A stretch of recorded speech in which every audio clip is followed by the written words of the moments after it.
Carolyn Byrne dilahirkan pada tanggal 8 Oktober 1970 di Australia. Ayahnya bernama Tony dan ibunya bernama Andrea. Carolyn anak pertama dari 3 bersaudara bernama Peter, Robert, dan Diana. Dia dibesarkan di sebuah kota pertanian kecil di Camden Wells Selatan sebelum akhirnya pindah ke Sydney yang berjarak 1 jam dari Camden. Setamat SMA, Carolyn kuliah di universitas dengan mengambil jurusan psikologi. Dengan wajah cantik serta tubuh tinggi, dia memulai karirnya sebagai model dan dinobatkan sebagai Miss Spirit di Festival Campbelltown. Sejak saat ini, dia memutuskan untuk berkarir secara profesional di bidang modeling. Di tahun 1991, terjadi peristiwa menyedihkan ketika ibunya meninggal akibat bundir. Setahun kemudian, Carolyn ditemukan pingsan di dalam bathtub akibat overdosis.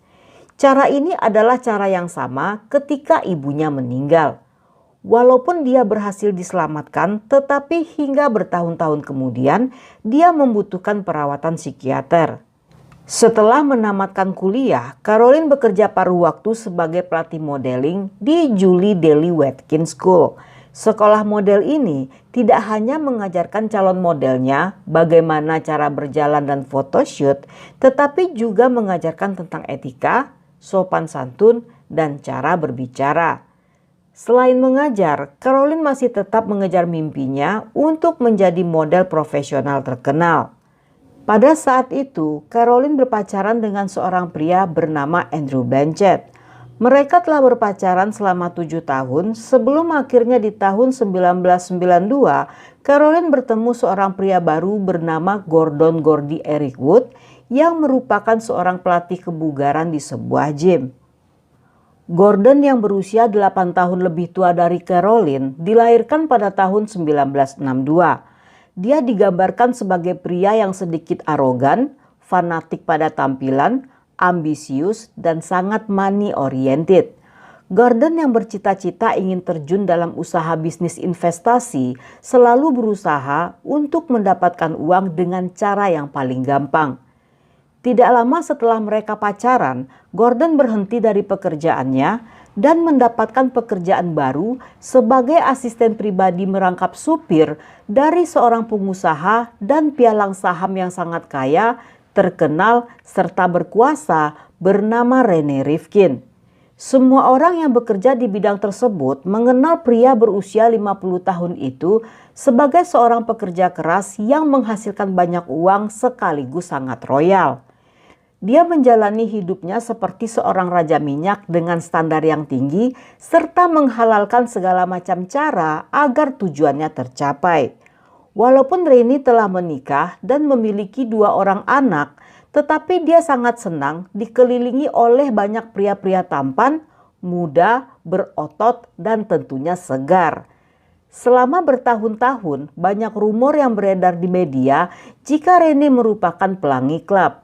Dalam setiap foto-foto liburannya, terlihat dia selalu bersama dengan rombongan pria-pria muda dan gemoy ini. Tetapi hingga saat ini, rumor tersebut belum dikonfirmasi kebenarannya. Beberapa waktu setelah berpacaran, Carolyn dan Gordon tinggal serumah di daerah Potts Point. Saat itu, Gordon yang telah berusia 30 tahun memiliki keinginan untuk menikah dan memiliki anak. Namun, Carolyn yang masih berusia 24 tahun menolak ajakan tersebut karena dia merasa belum siap dan masih ingin meneruskan cita-citanya untuk menjadi model terkenal. Mereka merupakan pasangan serasi yang dijuluki sebagai Ken dan Barbie karena good looking. Tetapi hubungan mereka tidak berjalan mulus.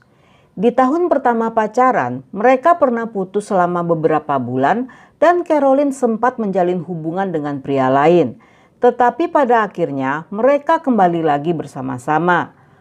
Perpisahan mereka disebabkan karena Gordon adalah pria yang suka mengontrol, pencemburu, obsesif, dan manipulatif.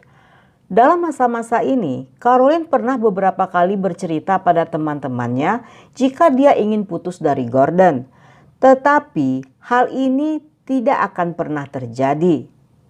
Pada tanggal 7 Juni 1995, Caroline tidak masuk kerja seharian. Bahkan, dia juga tidak datang konsultasi di sore itu dengan psikiaternya yang bernama Dr. Cindy Penn yang telah merawatnya selama 2 tahun belakangan. Pada pertemuan sebelumnya, Caroline pernah mengatakan jika belakangan hari sedang merasa depresi. Namun, dia tidak mau mengatakan hal apa yang telah membuatnya merasa tertekan.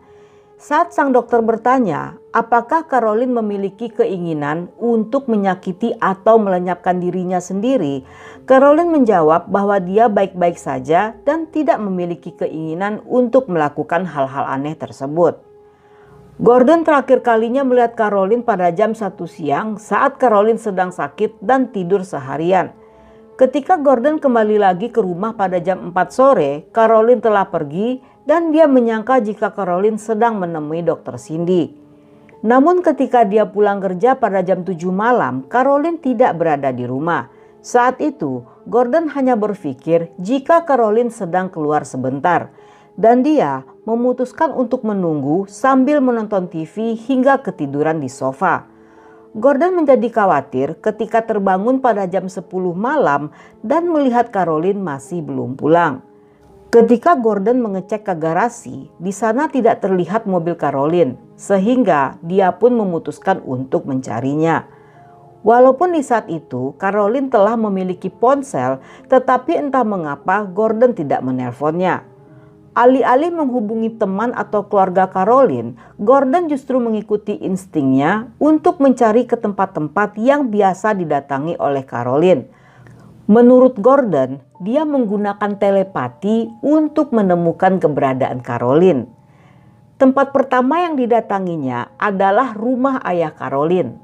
Ketika tidak melihat adanya tanda-tanda keberadaan Caroline di sana, tanpa turun dari mobil, Gordon melanjutkan pencarian ke sebuah lapangan parkir yang menghadap tepat ke Bondi Beach. Ketika tidak menemukan Caroline di pantai ini, Gordon melanjutkan ke lokasi lainnya di sebuah teluk bernama Camp Keefe, tempat di mana Caroline sering berkemah. Tetapi Caroline tidak ada di sana. Gordon pun kembali mengemudi ke suatu arah dan tidak berapa lama kemudian dia menemukan mobil Suzuki Vitara putih milik Caroline diparkir di sebuah celah di jalur tebing di pinggiran Watson Bay. Tempat tersebut merupakan tempat yang terkenal bagi orang-orang yang akan melakukan bundir. Saat itu sudah tengah malam ketika Gordon berteriak-teriak sambil memanggil-manggil nama Caroline. Ketika dia melihat 2 orang nelayan, Gordon meminjam obor kepada mereka untuk mencari Caroline. Menurut nelayan tersebut, Gordon berteriak-teriak sambil berkata dia telah melakukannya. Setelah gagal menemukan Caroline, Gordon pun menghubungi ayah dan adik Caroline yang bernama Peter untuk kembali mencari di Watson Bay.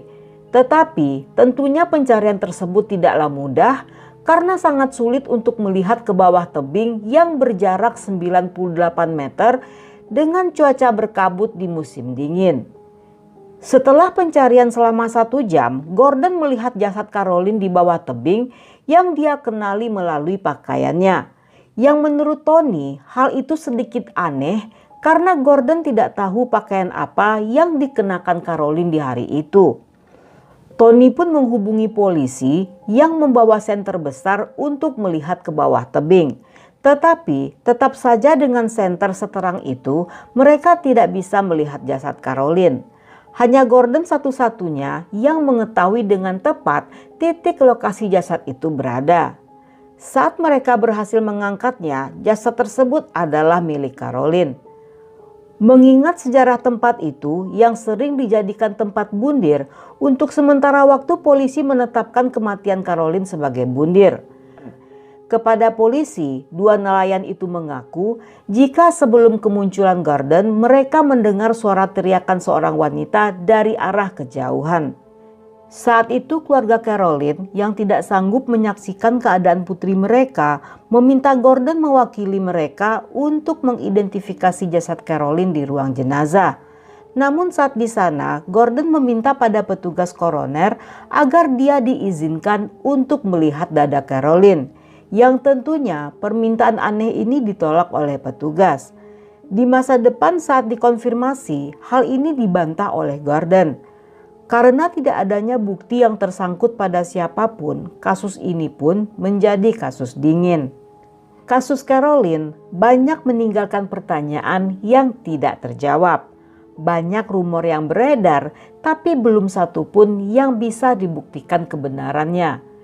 Di hari hilangnya Caroline, ada 3 orang saksi yang melihat keberadaannya di Watson Bay. Seorang pemilik kafe di sana bernama Craig Martin dan Lance William melihat Caroline pada jam 1 dan jam 3 siang.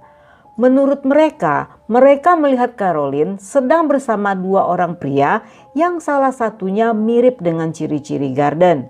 Sementara pria satunya diidentifikasi bernama Adam Lee, seorang agen model. Tetapi kesaksian ini tidak bisa digunakan karena saksi-saksi tidak ditanyai oleh polisi, melainkan oleh teman-teman Caroline yang penasaran tentang kasus itu. Saksi ketiga muncul setelah 3 tahun kematian Caroline. Pria yang bernama John Doherty ini menyadari sesuatu ketika dia menonton TV saat Gordon sedang diwawancarai. Dia teringat jika di hari kejadian tersebut pada jam 8.30 malam dia melihat Caroline bersama 2 orang pria berdiri di depan studio seninya di Watson Bay. Saat itu Caroline terlihat sedang berdebat dengan pria yang terlihat seperti Gordon, sementara pria satunya berdiri di dekatnya. Tidak lama kemudian dia melihat Caroline duduk di pinggir jalan sambil menangis. 2 jam kemudian mereka bertiga kembali terlihat di depan studio sedang berdebat. Pada jam 11.30 malam, John mendengar suara tangis wanita di kejauhan.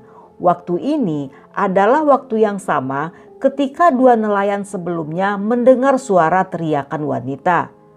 Karena kesaksian ini, polisi pun kembali menginterogasi Gordon. Menurutnya, pada saat hilangnya Caroline, dia sedang bekerja atas perintah Renee untuk mengantarkan seorang politisi bernama Graham Richardson. Ketika sang politisi serta teman-teman Gordon ditanyai tentang hal ini, dia membenarkan alibi tersebut. Namun, ketika beberapa tahun kemudian saat sang politisi diinterogasi, secara tidak sengaja dia mengatakan jika di hari dia diantar oleh Gordon, saat itu dia sedang melakukan pertemuan dengan rekannya yang bernama Peter Moore, yang berarti alibi Gordon hanya karangan. Ayah Caroline mencurigai jika kasus ini bukanlah bunder, tetapi merupakan kasus yang belum bisa dipecahkan. Dan dia berasumsi jika kematian putrinya mungkin saja terkait dengan Renee Rifkin. Dia menduga jika Caroline kemungkinan mengetahui sesuatu tentang pria itu, tentang bisnisnya, atau bahkan tentang kehidupan pribadinya. Dan karena Caroline dianggap banyak mengetahui rahasianya, gadis itu pun dilenyapkan. Menurut ayah Caroline, di tahun 1992, Renee membeli sebuah pabrik percetakan dari pengusaha lainnya seharga 15 juta dolar. Namun pada malam Natal di tahun yang sama, pabrik tersebut mengalami kebakaran hebat. Penyidik asuransi mencurigai jika hal ini disengaja dengan tujuan mendapatkan uang asuransi senilai 53 juta dolar. Mereka menduga adanya penipuan karena Renee mendaftarkan asuransi pabriknya tepat 2 bulan sebelum terjadinya kebakaran. Akibat kebakaran dan jumlah uang asuransi yang akan diterima Renee berlipat ganda dari harga beli pabrik, nilai saham pabrik tersebut ikut melonjak sangat tinggi. Dan Tony teringat sesuatu jika sebelum kebakaran tersebut, Gordon pernah menyuruh Tony untuk ikut membeli saham pabrik itu. Sehari sebelum Caroline menghilang, Renee dan Gordon diinterogasi oleh penyidik atas kebakaran tersebut. Mungkin saja ada sesuatu yang akan terjadi yang berhubungan dengan Caroline, sehingga mereka melenyapkannya agar tidak ikut bersaksi. Karena jika Caroline bersaksi, hal ini tentunya akan memberatkan banyak pihak yang terlibat di dalamnya, termasuk pengusaha-pengusaha kaya di Australia serta para investor. Sementara teori lainnya mengatakan jika Caroline menemukan rahasia bahwa Renee dan Gordon memiliki hubungan suami-suami. Di tahun 2003, Reni ditangkap atas kasus lain dan divonis 9 bulan dalam bentuk pelayanan masyarakat. 2 tahun kemudian di tahun 2005 saat berusia 60 tahun, Reni ditemukan bundir. Pada bulan Mei 1996, seorang ahli koroner bernama John Abernethy yang tidak percaya jika Caroline bundir meminta pada polisi untuk kembali membuka kasus tersebut. Dan 2 tahun kemudian di tahun 1998, John mengumumkan jika dia mencurigai seseorang yang terkenal terlibat dalam kematian Caroline. Namun dia mengakui jika tidak memiliki bukti-buktinya. Sementara Gordon sendiri di tahun 1996 telah berhenti bekerja dari Reni. Dan di tahun 1988 dia pindah dari Australia ke London. Tetapi di bulan Mei 2006, Gordon yang masih dicurigai diekstradisi kembali ke Australia. Pada persidangan di bulan Juli 2008, dalam sidang yang memiliki juri ini, Gordon tetap bertahan mengatakan jika dia tidak bersalah. Dan di bulan November 2008, juri memutuskan Gordon bersalah dan divonis hukuman penjara selama 17 tahun. Namun 3 tahun kemudian, di tahun 2012, Gordon dibebaskan setelah mengajukan banding. Pengadilan tinggi memutuskan Gordon tidak bersalah atas dasar tidak ada cukup bukti dan atas riwayat penyakit mental Caroline yang memungkinkan kematiannya akibat bundir atau kecelakaan. Di tahun 2017, Gordon mencoba untuk menuntut negara bagian atas tuduhan pengadilan yang salah akibat tuntutan publik, tetapi Gordon tidak berhasil. Hingga saat ini, kasus Caroline masih terbuka.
Dan cukup sampai di sini cerita kita kali ini. Semoga kalian suka dengan ceritanya. Jangan lupa ajak teman-teman kalian yang suka dengan konten seperti ini untuk gabung di sini.